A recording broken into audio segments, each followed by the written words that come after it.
Salamlar, vaxtınız xeyir olsun. Mən Adgüzəl Lakşin, insan psixologiyası metodistiyim. Bugünkü mövzumuz ondan ibarət olacaq ki, daimi olaraq nəyisə inkişaf üçün çabalayırsan, gəlirsən bir addımını yaxınlaşırsan, amma olmur. Və sən təksən. Heç kim də yoxdur. Bəzən insana dəstək məqsədi ilə görsənib, amma köstək olacaq insanlar çox olur. Bu da nə ilə bağlıdır? İnsanlar hər zaman dəfələrlə bir uğurlar əldə edir. Məsələn, baxırsan tək başına hər hansı bir imtahandan, hər hansı bir iş prosedurundan, hər hansı bir müvəffəqiyyətdən əldə etmədiyi uğur, müvəffəqiyyət yoxdur.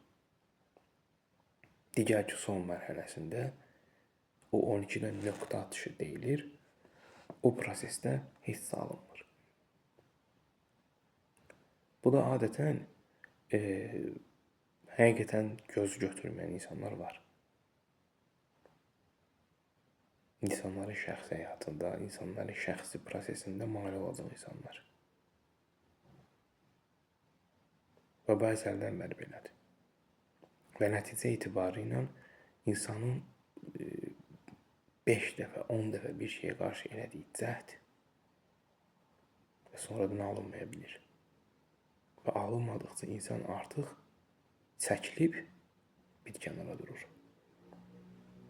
Ki, yorulursan axı, enerjin tükənir. Bəzən belə şeylərdən qaçıb, bir də baxırsan ki, yəni alınmadığı şeylərin ucbatından hər kəsdən uzaqlaşıb və nəticə etibarı ilə də insan kimliyindən uzaqlaşır sonda. Bu nə deməkdir? Artıq olduğu vəzifədə, olduğu işdə, olduğu yerdə ola bilmədiyi üçün şəxsi keyfiyyətlərini itirirsən və nəticə etibarı ilə kimliyindən uzaqlaşırsan. Çünki bu sən deyilsən. İndiki pozisiyada, indiki yəni mövqeydə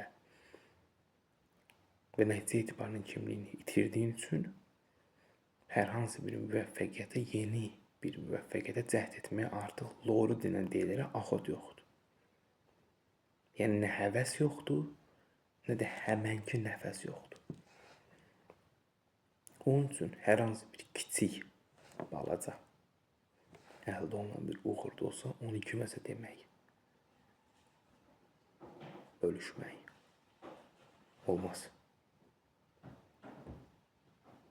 Çalışın, uğurlarınızı gizlədin. Bu qədər. Suallarınız olduğu təqdirdə mesaj bölməsi yaza bilərsiniz. Yaxud fikirlərinizi bölüşə bilərsiniz.